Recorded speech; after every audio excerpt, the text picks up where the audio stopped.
Hello hi friends and welcome back to my YouTube channel. Friends, నేను ఈరోజు ఈ వీడియోలో మీకు అప్హోల్డ్ వాలెట్ నుంచి మన పేటిఎం పేమెంట్స్ బ్యాంక్ అకౌంట్ కి మనీ అనేది ఎలా విత్డ్రా చేయాలనేది ఈ వీడియోలో కంప్లీట్ ప్రాసెస్ అనేది మీకు ఎక్స్ప్లెయిన్ అయితే చేస్తాను. వీడియో అనేది ఎండ్ వరకు చూడండి. మీరు వీడియో అనేది ఎక్కడైనా స్కిప్ చేస్తే మీకు ఏమీ అర్థమైతే కాదు. సో వీడియో అనేది ఎండ్ వరకు చూడడానికి ట్రై అయితే చేయండి. సో మనం లేట్ చేయకుండా వీడియోలోకి అయితే వెళ్ళిపోదాం. So let's begin our video.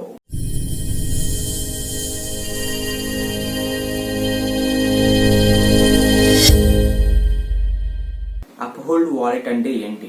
ఈ అప్హోల్డ్ వాలెట్ అనేది మనకి సేమ్ క్రిప్టో కరెన్సీ వాలెట్ అన్నమాట. మనకి కాయిన్స్ స్విచ్ వెజిరెక్స్ ఎలాగో సేమ్ మనకి ఇది కూడా అప్హోల్డ్ కూడా అలాగైతే ఉంటుంది. సో ఇందులో నాకు బ్యాక్ టోకెన్స్ అయితే ఉన్నాయి, BAT బ్యాక్ టోకెన్స్ అన్నమాట.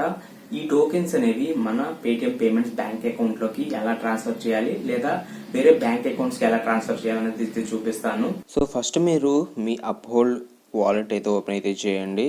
వాలెట్ ఓపెన్ చేసిన తర్వాత మనకి ఈ విధంగా అయితే ఉంటుంది. సో మీరు అక్కడ చూసినట్లయితే నా దగ్గర 185 రూపీస్ అయితే ఉన్నాయి bat tokens, BAT bat tokens అని చెప్పాను కదా. సో ఇవి నా దగ్గర 185 రూపీస్ అయితే ఉన్నాయి. సో ఇప్పుడు ఇది మనం పేటిఎంకి ఎలా విత్డ్రా చేయాలనేది అయితే చూపిస్తాను. సో ఇక్కడ మనకి డౌన్లోడ్ ట్రాన్సాక్ట్ అని ఉంది కదా, సో అది క్లిక్ చేయండి. సో అది క్లిక్ చేస్తే ఫ్రమ్ అయితే అడుగుతుంది. సో ఇక్కడ మీరు క్లిక్ చేసినట్లయితే సో మీ దగ్గర ఏ టోకెన్స్ ఉన్నాయో సో ఆ టోకెన్ అనేది సెలెక్ట్ చేసుకోండి. సో నా దగ్గర బ్యాట్ టోకెన్స్ ఉన్నాయి కాబట్టి నేను బ్యాట్ టోకెన్స్ అనేది సెలెక్ట్ అయితే చేస్తున్నాను. సో అది సెలెక్ట్ చేసిన తర్వాత ఇక్కడ మనకి డౌన్లోడ్ యూజ్ ఆల్ అని ఉంది కదా, సో అది క్లిక్ చేయండి. సో అది క్లిక్ చేసినట్లయితే సో మీ దగ్గర ఎన్ని టోకెన్స్ ఓవరాల్ అవన్నీ ఇక్కడైతే వచ్చేస్తాయి అన్నమాట. సో ఇక్కడ మనం 2 దగ్గర క్లిక్ చేయండి. సో 2 దగ్గర క్లిక్ చేయగానే మనకి ఇక్కడ పైన అయితే స్క్రోల్ అయితే చేయండి. ఇక్కడ మనకి క్రిప్టో నెట్వర్క్స్ అని ఉంది కదా, సో అది క్లిక్ చేయండి. సో అది క్లిక్ చేసినట్లయితే మనకి క్రిప్టో నెట్వర్క్స్ అనేవి 25 అయితే ఉన్నాయి అన్నమాట. సో ఇందులో నేను మీకు బిట్కాయిన్ సెలెక్ట్ చేసి అయితే చూపిస్తాను.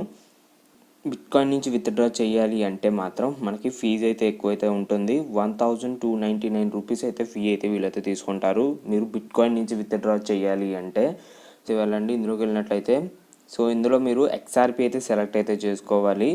సో XRP అనేది మనకి చాలా లో ప్రైస్ అయితే తీసుకుంటారు వీళ్ళు నెట్వర్క్ ఫీ అనేది. సో ఇక్కడ మీరు చూసుకుంటే 0.07 రూపీస్ అనేది వీళ్ళు ఫీ అయితే తీసుకుంటున్నారు ఏదైతే మనం విత్డ్రా చేస్తాం కదా. సో దానికి వీళ్ళు ఫీజు అనేది 0.07 రూపీస్ మాత్రమే తీసుకుంటారు. సో ఇది మనకి ఓన్లీ XRPకి మాత్రమే లో ప్రైస్ అనేది అయితే ఉంటుంది. సో మీరు మిగతా కాయిన్స్ కానీ పెట్టారనుకోండి మీకు బాగా హై అయితే ఉంటాయి. మీకు మ్యాక్సిమం 1000 ప్లస్ ఫీ అయితే పడుతుంది అనమాట మీరు వేరే కాయిన్ అయినా సెలెక్ట్ చేసినట్లయితే. సో ఇప్పుడు మనకి ఈ XRP అనేది లో ప్రైస్లో అయితే ఉంది నెట్వర్క్ ఫీ అనేది. ఇన్ కేస్ మనకి XRP ప్రైస్ కూడా బాగా ఇంక్రీజ్ అయింది అనుకోండి, అప్పుడు మనం ఏ కాయిన్ యూజ్ చేయాలి. సో ఇందులో నేను ఇంకొన్ని కాయిన్స్ అయితే తీసాను. సో XRP కంట కొంచెం ఎక్కువే ఉంటాయి, మీకు 1 రూపీ, 5 రూపీస్, 6 రూపీ అయితే ఉంటుంది. సో అవి ఏ కాయిన్స్ అనేవి మీకు అయితే చూపిస్తాను. సో మనకి ఇందులో చూసుకున్నట్లయితే బిట్కాయిన్ క్యాష్ అయితే ఉంటుంది. సో బిట్కాయిన్ క్యాష్ వచ్చి మనకి 14.61 రూపీస్ అయితే తీసుకుంటారు.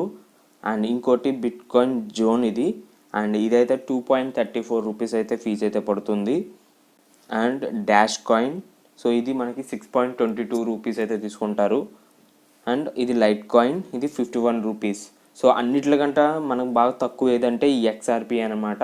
ఇన్ కేస్ మనకి XRP కూడా బాగా హై వెళ్ళింది అనుకోండి, మీరు డాష్ కాయిన్ కానీ లేదంటే బిట్ కాయిన్ జోన్ కానీ ఇదైతే యూజ్ అయితే చేయొచ్చు. సో మిగతా కాయిన్స్ అనేవి మనకి 900, 1000 ప్లస్సే ఉంటాయి నెట్వర్క్ ఫీ అనేవి. సో మీరు సెలెక్ట్ చేసుకోవాలంటే ఈ 4-5 వాటిల్లో సెలెక్ట్ చేసుకోండి. ఇన్ కేస్ మనకి XRP పెరిగినా మిగతావి మ్యాక్సిమం 20 రూపీస్, 30 రూపీస్ ఫీ అయితే పర్లేదు. సో 1000 రూపీస్ అంటే అది చాలా ఎక్కువ ఫీ అనమాట. సో అసలు మనకి ఎందుకు ఈ ఫీ అనేది ఎక్కువ తీసుకుంటున్నారు వీళ్ళు అంటే, సో ఇదంతా డిపెండ్స్ ఆన్ కాయిన్ ప్రైస్ అండి. సో మీ ఏదైతే ఇథీరియం కానీ బిట్ కాయిన్ కానీ ప్రైస్ బాగా హైలో అయితే ఉన్నాయి. సో అందుకే వీళ్ళు ఫీజు కూడా ఎక్కువైతే తీసుకుంటున్నారు. మనకి XRP అనేది ఒక 60 రూపీస్, 70 రూపీస్ అయితే ఉంటుంది. సో అందుకే మనకి XRP అనేది చాలా తక్కువ ప్రైస్ అయితే ఉంటుంది అనమాట. ఇక్కడ ఏం చేస్తారంటే మీరు XRP అనేది సెలెక్ట్ అయితే చేసుకోండి. సో XRP సెలెక్ట్ చేసుకున్న తర్వాత మీరు ఇక్కడ విత్డ్రా అని ఉంది కదా, సో అదైతే క్లిక్ చేయండి. సో అది క్లిక్ చేయగానే ఇక్కడ మనకి XRP address and destination tag అయితే అడుగుతుంది. సో మనం ఈ 2 అనేది కంపల్సరీ అయితే ఇవ్వాలి. సో దీనికోసం నేను జిప్పే XRP అయితే తీసుకుంటాను. సో మనకి కాయిన్ స్విచ్ అయితే అడ్రస్ అయితే లేదు. సో కాయిన్ స్విచ్లో సమ్ మెయింటెనెన్స్ అయితే ఉంది, XRP విత్ డ్రా అడ్రస్ అనేది. సో ఇందులో మీరు చూసుకుంటే XRP అయితే ఇది ఉంది కదా, సో ఇదైతే క్లిక్ చేయండి. సో ఇది క్లిక్ చేసినట్లయితే మనకి రిసీవ్ అనే ఆప్షన్ ఉంది కదా, సో అది క్లిక్ చేయండి. సో అది క్లిక్ చేస్తే ఇక్కడ మనకి అడ్రస్ అయితే వస్తుంది. సో ఇదైతే క్లిక్ చేయండి. మనకి QR కోడ్ లా కనిపిస్తుంది కదా, సో అది క్లిక్ చేయండి.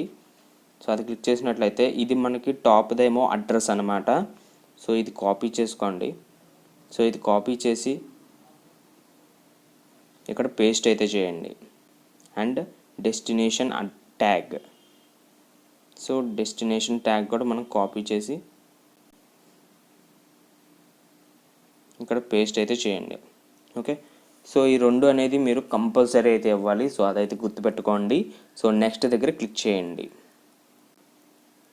సో ఇక్కడ మనకి చూపిస్తుంది, ఒకసారి మీరు చెక్ అయితే చేసుకోండి, ఓవరాల్గా కరెక్ట్గా ఇచ్చారా లేదనేది చెక్ చేసుకోండి. సో కన్ఫర్మ్ దగ్గర క్లిక్ చేయండి. సో ఇక్కడ మీకు గూగుల్ అథెంటికేటర్ కోడ్ అయితే అడుగుతుంది. సో విత్ డ్రా అప్పుడు మీకు గూగుల్ అథెంటికేటర్ అనేది కూడా ఖచ్చితంగా మీరు పెట్టుకోవాలి. ఓకేనా, సో గూగుల్ అథెంటికేటర్ లేకుండా మీకు విత్ డ్రా అనేది అవ్వదు. సో కన్ఫర్మ్ దగ్గర క్లిక్ చేయండి.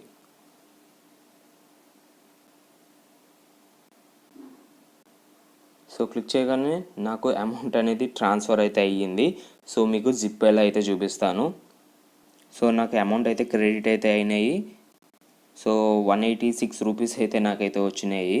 సో ఇది డిపెండ్స్ ఆన్ కాయిన్ ప్రైస్ అండి. XRP కాయిన్ ప్రైస్ అనేది ఆ టైంలో మనకి హై ఉందనుకోండి, హై అమౌంట్ అయితే వస్తుంది. ఒకవేళ లో ఉంటే మీ అమౌంట్ కూడా లో అయ్యే ఛాన్సెస్ అయితే ఉన్నాయి. ఇందులోకి అయితే మనకి ఇప్పుడు రిసీవ్ అయితే అయినాయి. సో ఇప్పుడు మనం పేటిఎం పేమెంట్స్ బ్యాంక్కి ఎలా విత్డ్రా చేయాలి?